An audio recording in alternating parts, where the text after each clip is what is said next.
Welcome back to Robert Loyale, where I show you the ins and outs of graphic design as it pertains to t-shirts, logos, and GIF animations. And today, I'm fulfilling a promise that I made you guys a week ago, saying that if I hit 100 subscribers, I will put out a 5-video series showing you guys exactly what to do to go ahead and create an apparel company online.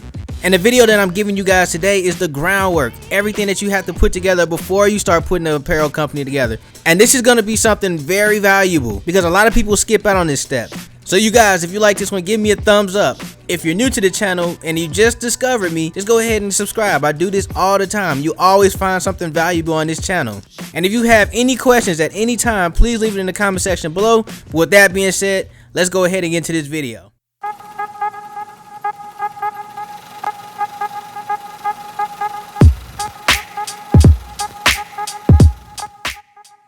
Now, the way that I want to start this video is by answering the #1 question. How do you start? Because in the world of business and design, you're getting all kinds of advice from all kinds of people that are telling you to stop worrying about the macros and just start now. And it's not completely wrong, because I do feel like people need to stop worrying about the smallest detail. However, having those details do define what you need to do, and it's definitely necessary for you to ask yourself a few questions before getting started. Now, the first question that you want to ask yourself today is, are you a business or are you creating merch? And the reason why is because these two paths have different goals. So for an example, apparel companies are pretty much audience focused. They have a narrative and a company scope. They have clear online presence, and they do deals and collections and stuff like that all the time. However, a merch is pretty much for the supporters. They have very few designs and a consistent message that carries throughout the entire shop, and it's pretty much always attached to a personal website. Now, a good example of merch is everything that you see in Nike that is not shoes. And the reason why is because Nike was founded on shoe sales. Now, everything like the athletic apparel and the book bags and the socks, they might be relevant, but Nike is a shoe store. And that's 100% fine if that's the way that you want to go. I actually have my own merch site on my website. And in my merch site, I actually put stuff that I'm making on my YouTube on my merch site. And this is for people who want to just buy it and support me. On the flip side, H&M is an apparel business. When you walk into their store, you actually see clothes right up in front. And that's what they were founded on, clothes. You should actually spend some time figuring out which one works better for you. This is a very huge step going forward. Now, the next question I feel like you should really ask yourself is about distribution and process. How are you going to make and sell your apparel? Now, there's a number of ways of doing this, and I'm going to go ahead and try to list at least 3 of them, and I'm going to give you the pros and cons for each of them, okay? So let's get into that right now. Now, the first way, which is pretty much the easiest way, is to just upload to a vendor. And this is where you would create a design or some art and upload it to like a vendor like Teesprings or Spreadshirt and Zazzle. Then it is your job to just direct traffic to those spots to create sales. Now, the pros of this is that you don't have to print shirts. If you're a graphic designer, you can just make profits without even spending money, which is pretty good. You can create a really appealing landing page for your shop on your website. I'll show you how to do this in another video, probably like video 5 or something like that. So you definitely want to subscribe to that and stay tuned. And you're pretty much canceling out the business of talking to people and shipping and all that stuff. And you can just pretty much focus more on like your advertising and marketing. Now, the cons would be that even though you have control over your personal branding, you miss out on simple things like branding materials for your bags and boxes and stickers and stuff like that. Now, the vendor also dictates sales and promotions, and that always sucks because you want to give a sale when you want to give a sale, and you want to make sure that you have a promotion and all that stuff lined up. They have their own promotionals, so you have to work around them. And the pay that you get is hardly fair when you compare it to the price of the apparel. Actually, requesting for more money per design increases the price of the apparel. And if you aren't creating value through your audience with that price increase, you pretty much miss out on potential sales each and every time. Now, the second way is just to print your own and ship it out. Now, I find this to be very useful but very costly in the beginning. You want to be able to buy quality apparel and you want to be able to put quality designs on it. And the way that you would make your apparel would be with a press or a direct-to-garment machine, an embroidery machine, or just screens, which is a craft in its own.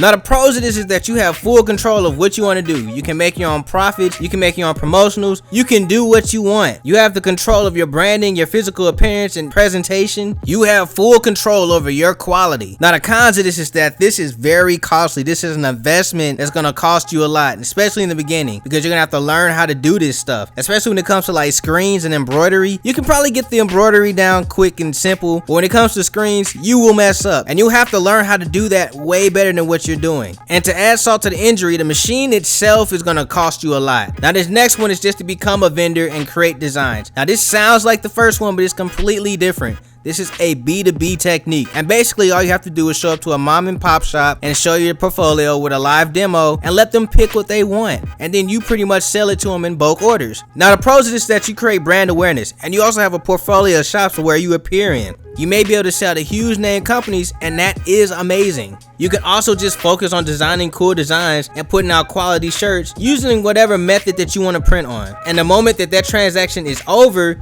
you instantly see profits. Now the cons of this is that sometimes you may have to be exclusive, and you want to look out for that because your creative vision is your property. Also, the apparel that you create can flop in inventory checks, and that essentially deems you as a loss for profits. That can actually be very big on your reputation. And I kind of want to give you guys a bonus number 4, but this one's technically just for graphic designers. You can pretty much just design specifically for somebody.